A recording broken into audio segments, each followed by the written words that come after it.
इस विद्यालय में आपको अपने बच्चे के लिए बेहतर शिक्षा चाहिए, बेहतर पढ़ाई चाहिए कि खाली बेहतर खाना का चाहिए? शिक्षा चाहिए, पढ़ाई चाहिए।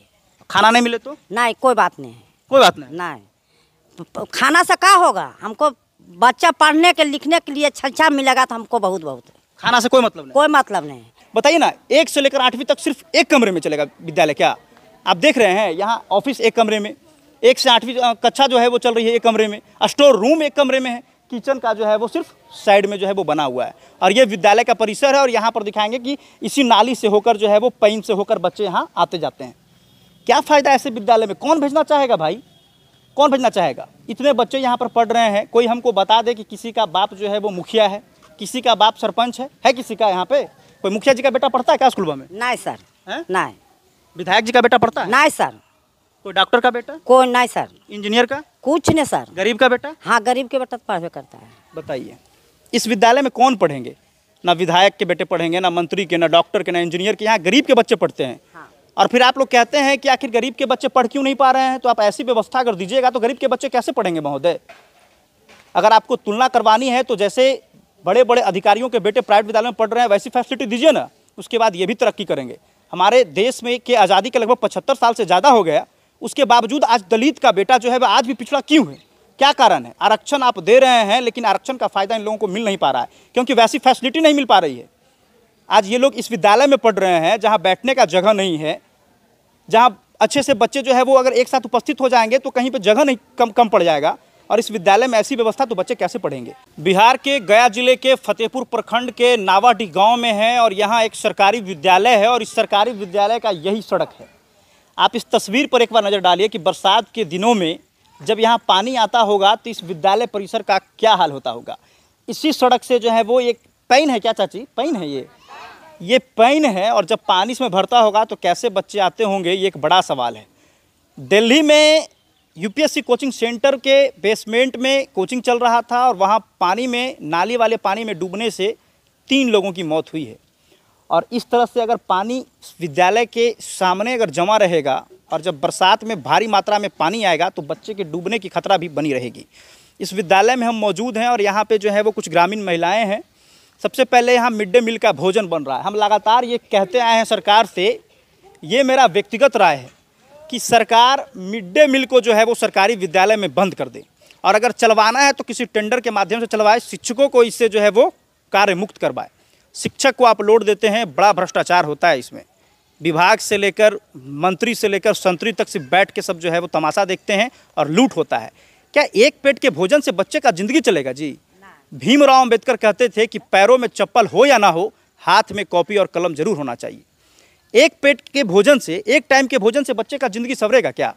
दिवाली, दशहरा, होली में स्कूल बंद रहता है, उस दिन बच्चों को भोजन नहीं मिलता है तो क्या ये जी नहीं पाते हैं? घर में ये लोग 3 टाइम खाते हैं, स्कूल में 1 टाइम खाते हैं। आप मिड डे मील का भोजन बंद करवाइए। अगर आपको देना है तो बच्चों को पैसा दीजिए या फिर कॉपी किताब दीजिए, कलम दीजिए, ताकि बच्चे का भरण पोषण हो सके। ये मिड डे मील में भ्रष्टाचार है, बच्चों को ढंग से भोजन नहीं मिल पाता है। और क्यों नहीं मिल पाता है और कैसा भोजन मिलता है ये गाँव की महिलाएँ ही बताएंगी। क्या ये बचवा का जो है खाना मिलता है स्कूलों में, ठीक लगता है आपको? ठीक तो नहीं लगता है। बच्चा तो कहता है कि बोल सही खाना नहीं बनाता है, बोल फटिंगा टटिंगा बताता है। जब बच्चन के सही मिलता तो वैसा थोड़ी बोलता। आप सरकारी स्कूल में अपने बच्चों को भोजन के लिए भेजते हैं या पढ़ने के लिए भेजते हैं? पढ़ने के लिए भेजते हैं। आपको बेहतर खाना चाहिए कि बेहतर शिक्षा चाहिए? बच्चों को अच्छा चाहिए, शिक्षा चाहिए। चलिए, हमारे साथ एक और दादी मौजूद हैं, इसी गाँव की हैं। कहाँ पढ़ी लिखी हैं दादी? नहीं बेटा, पढ़ा लिखल नहीं। दादी पढ़ी लिखी नहीं है, लेकिन अब हम इतना जानते हैं कि इनको समझ में अब आया होगा कि पढ़ा लिखा का ही जमाना है ना? हाँ। इस विद्यालय में आपको अपने बच्चे के लिए बेहतर शिक्षा चाहिए, बेहतर पढ़ाई चाहिए कि खाली बेहतर खाना का चाहिए? शिक्षा चाहिए, पढ़ाई चाहिए। खाना नहीं मिले तो? नहीं, कोई बात नहीं है। कोई बात नहीं। नहीं, खाना से क्या होगा? हमको बच्चा पढ़ने के लिखने के लिए शिक्षा मिलेगा तो हमको बहुत बहुत है। खाना से कोई मतलब नहीं? कोई मतलब नहीं। खाना के लिए आओ ऊपर नहीं है, खाना के लिए दूसरा चीज दे, पैसा दीजिए। बिल्कुल। अब खाना तो एक टाइम के भोजन नहीं, बढ़िया भोजन बनता है ना? हाँ। इसमें लूट हो रहा है। हाँ, जैसे चावल फटक के बनाइए, घर दाल चार चून के बनाता है। देखिए खाना जाके आप लोग कि कैसा खाना। नहीं, बच्चा नहीं खाता, बच्चा शिकायत करता है बाबू। हाँ, अच्छा, आपको नहीं लगता है कि ये जो भोजन विद्यालय में मिल रहा है इससे बेहतर है कि बच्चा को कॉपी कलम किताब बांटे? बस बस बस जो खाना दे सो कॉपी किताब दे डाल कर बच्चा के, है ना? हाँ, एक पेट के भोजन से कुछ होने ना वाला नहीं। कुछ नहीं होना है। और इसमें सब लूट रहा है, मास्टर लोग लूट रहे हैं, पदाधिकारी लोग लूट रहे हैं। हाँ, है ना? तब का है। अच्छा, इसी गांव की रहने वाली हैं आप? हाँ, मेरे गांव के रहने वाली है। अच्छा, इतने छोटा सा विद्यालय में सब पढ़ लेता है बच्चा लोग? नहीं सकता है पढ़ने के लिए, कहाँ विद्यालय ने तो एक रूम में कहाँ पढ़ेगा, नहीं पढ़ेगा। नहीं, जैसे पढ़ रहा है वह मजहूर से, हाँ, मजहूर से पढ़ रहा है ना? हाँ। देखिए, ये 1 से लेकर 8वीं कक्षा तक विद्यालय है और महज एक कमरा है, और इस कमरा में जो है वो 1 से 8वीं तक जो है वो क्लास चलता है। यहाँ सभी शिक्षक एक ही कमरे में बैठे रहते हैं, ऑफिस भी इसी कमरे में चलता है, स्टोर रूम भी इसी कमरे में है, और यहाँ पर 4 दीवारी का निर्माण कराया गया है। ये 4 दीवारी निर्माण के बजाय अगर 4 कमरा यहाँ बना दिया जाता तो बच्चों का भविष्य जो है वो संवर जाता। लेकिन ये बिहार के सरकारी विद्यालय में इस तरह से बच्चों के साथ शोषण हो रहा है। लगातार के पाठक भी जो है वो इतना विद्यालय घूमे, कभी ऐसा विद्यालय में नहीं गए। हमारे ACS सिद्धार्थ ट्रेन से सफ़र कर रहे हैं, वैसे विद्यालय में जा रहे हैं जहाँ चकाचक व्यवस्था है, लेकिन ऐसे विद्यालय में नहीं जा रहे हैं क्योंकि जानते हैं कि अगर जाएंगे तो हमारा विभाग का पोल खुल जाएगा। बताइए ना, 1 से लेकर 8वीं तक सिर्फ एक कमरे में चलेगा विद्यालय क्या?